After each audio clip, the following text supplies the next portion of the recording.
శ్రీ గురుభ్యో నమ. శ్రీమాత్రే నమ. ఆదిత్యాయ చ సోమాయ మంగళాయ బుధాయ గురు శుక్ర శనిభ్యే రాహవే కేతవే నమ.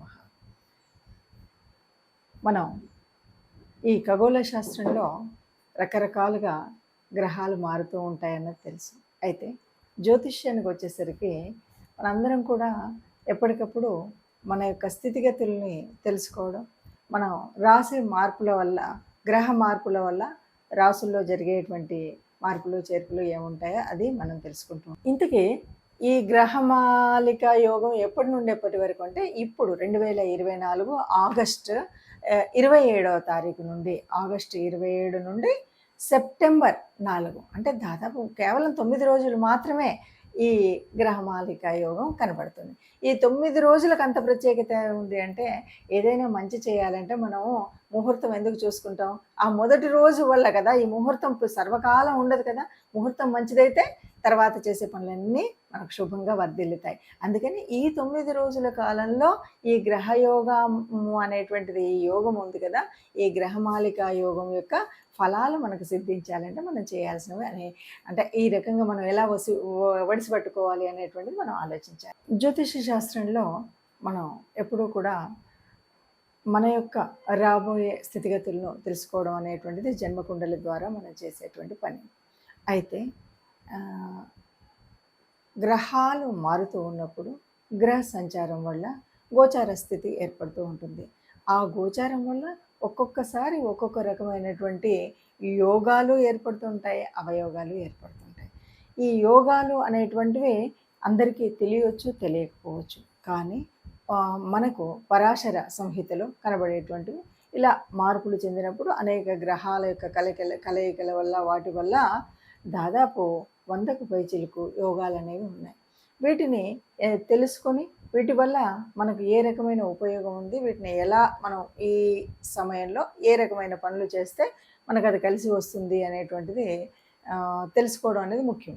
అయితే ఇప్పుడు ప్రస్తుతం గోచారంలో అంటే చాలా తొందరలో ఖగోళంలో ఒక గొప్ప మార్పు అయితే జరగబోతుంది.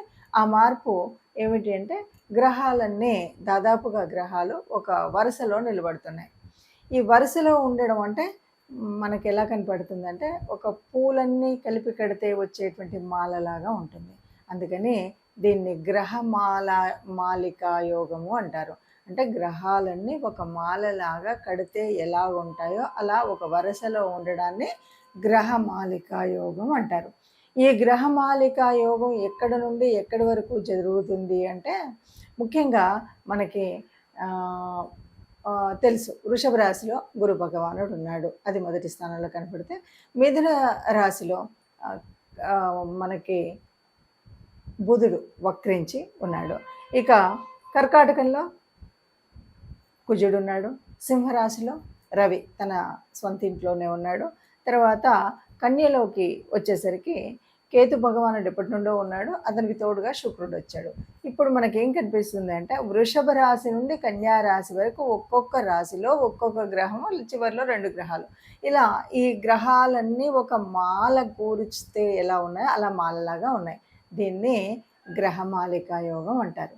ఈ గ్రహమాలికా యోగం వల్ల ఎవరెవరికైనా ఉపయోగం ఉందా అంటే, ఇలాంటివి ఉన్నప్పుడు దాదాపుగా అందరికీ ఉపయోగం ఉంటుంది. అందరికీ ఉపయోగం ఉన్నప్పటికీ అది అందరికీ తెలుసు, తెలియకపోవచ్చు. ఒకవేళ ఈ మాలికా యోగాన్ని సరిగ్గా మనం ఈ సమయంలో మనం చేసే పనులు సరిగ్గా ఉంటే బాగుంటాయి. ఒక్కొక్కసారి ఏంటంటే కొన్ని పరిహారాలు అవి చేసుకోవాలి. ఆ పరిహారాలు కానీ, లేదంటే కొంత దేవతానుగ్రహం కోసం కానీ, గ్రహం కోసం కానీ కొన్ని పనులు చేయాలి. అలా చేసినట్టయితే ఈ ఉన్నటువంటి గ్రహమాలిక యోగం మనకి చక్కటి ఒక పని చేసుకునేటప్పుడు ఆ పనికి ఇంకా అంటే ఈరోజు ఈ పని చేయడం వల్ల రేపటి భవిష్యత్తుకు బాగా ఉపయోగపడింది అనేటువంటి పనులు కొన్ని ఉంటుంటాయి. అంటే ఆ రోజు ఆ పని చేయబట్టి నాకు తర్వాత ఎంత కలిసి వచ్చింది అంటుంటారు కదా. అలాంటి యోగం రావాలి అంటే ఈ గ్రహమాలిక యోగం ఉన్నటువంటి కాలంలో కొన్ని పనులు చేస్తే కలిసి వస్తుంది. అయితే ఇందులో కూడా మనం ఏంటంటే ఒక్కొక్క రాశి వారికి మరి ఎలా ఉంటుంది, ఎవరికి ఏ రకంగా ఉంటుంది అన్నది కూడా మనం విడివిడిగా చూద్దాం. ఇప్పుడు మేషరాశి, మేషరాశి వారికి మరి ఈ గ్రహమాలిక యోగం ఎలా ఉంది అంటే, మేషరాశి వారికి ద్వితీయ నుండి దాదాపుగా షష్టమ స్థానం వరకు అంటే ఆహ్, గురు గురువు వృషభంలో ఉన్నాడు కదా! వృషభంలో గురువు ఉన్నాడు. అట్లాగే మనకు మిథునంలో వక్రించినటువంటి బుధుడు, కర్కాటకంలో కుజుడు ఇలా ఉన్నారు కదా! ఇది మనకు కన్యా రాశి వరకు, కన్యా రాశిలో కేతువు, శుక్రుడు ఉన్నాడు. ఇలా ఉంది. ఇలా ఉన్నప్పుడు మనకి ఎలా ఉంటుంది అంటే మేషరాశిలో ద్వితీయంలో గురువుడు ఉన్నాడంటేనే మనకు తెలుస్తుంది కదా! దాదాపుగా రెండవ స్థానం నుండి షష్టమ స్థానం వరకు ఉండేటువంటి అన్ని రకాల ఉపయోగాలు ఉంటాయి. అంటే ఒక వాక్ స్థానం, ఒక కుటుంబ స్థానం అంతా కూడా భద్రంగా ఉంటుంది. తృతీయం కమ్యూనికేషన్ స్కిల్స్ ఇవన్నీ కూడా బాగా ఉంటాయి. చతుర్థంలో ఉన్నటువంటి కుజుడు చతుర్థంలో ఉన్నాడు అంటేనే మనకి భూములు కొనుగోలు కానీ, ఇవి వాహనాలు కానీ, ఇంటికి సంబంధించినవన్నీ కూడా మనం చేసుకోగలుగుతాం అని తెలుస్తుంది. కాబట్టి మనకు సింహరాశిలో రవి తన స్వస్థానంలో ఉన్నాడు.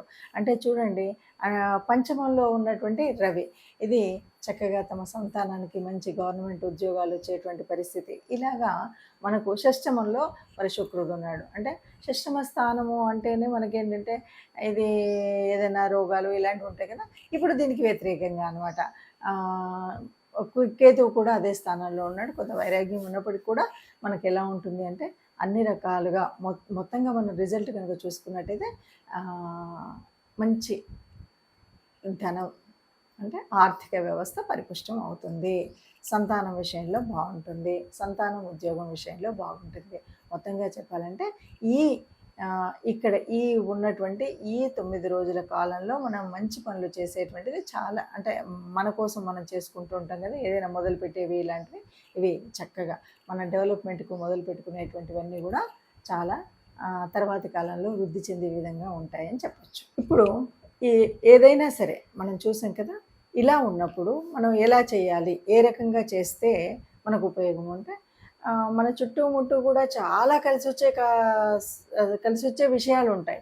మనకు ఎందుకో తెలుసుకోలేకపోతాం.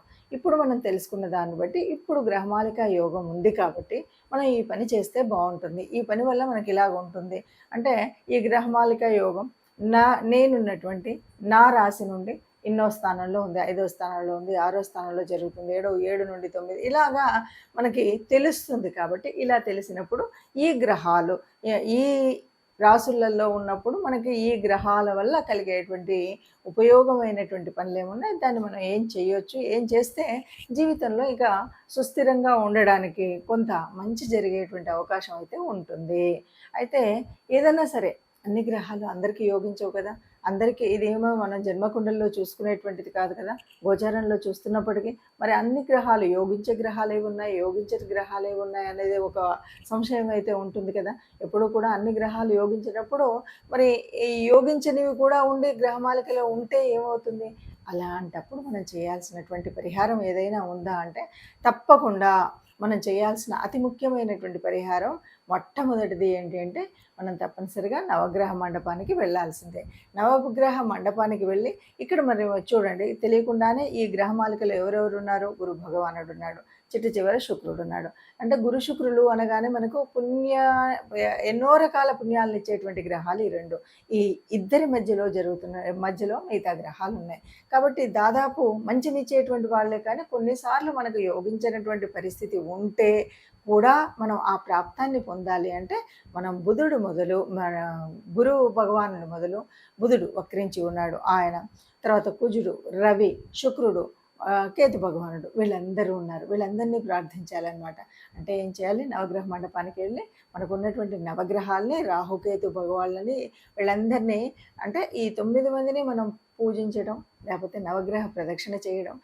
ఇది మరి ఈ జరుగుతున్నటువంటి కాలం అంటే మనకి ఆగస్ట్ చాలా ఇది తక్కువ కాలం, అతి తక్కువ కాలం అయినప్పటికీ కూడా అంటే ఆగస్టు 27న మొదలయ్యి ఇది దాదాపు సెప్టెంబరు 4 వరకే. అంటే మనం చూస్తే కనుక దాదాపు 9 రోజులు కూడా లేనటువంటి సమయము ఇది. అంత ఉపయోగం అంటే తప్పకుండా ఈ నవగ్రహాలు మనకు కలిసి వస్తే ఈ 9 రోజులు యొక్క ఈ గ్రహమాలిక యోగం వల్ల మనకు జీవిత కాలంలో మంచి జరిగేటువంటిది చాలా ఉంటుంది. అందువల్ల ఒకటి నవగ్రహ ఆరాధన. ఇక రెండవది విష్ణు భగవానుడి ప్రార్థన. అంటే ఏ రూపమైనా పర్వాలేదు. విష్ణు సహస్రం వింటామా, విష్ణుమూర్తి గుడికి వెళుతామా, విష్ణువుకు సంబంధించినటువంటి కార్యక్రమాలు చేస్తామా, రామావతారం అవ్వనివ్వండి, కృష్ణుడి అవతారం అవ్వనివ్వండి, విష్ణు సంబంధితమైనటువంటి ఏ రూపమైనా సరే విష్ణు ఆరాధన చేయడం. ఇక మూడవది గోమాత, గోశాల. ఈ 2 గోశాలలో సేవ చేయడం, గోమాతకి గ్రాసం అందించడం.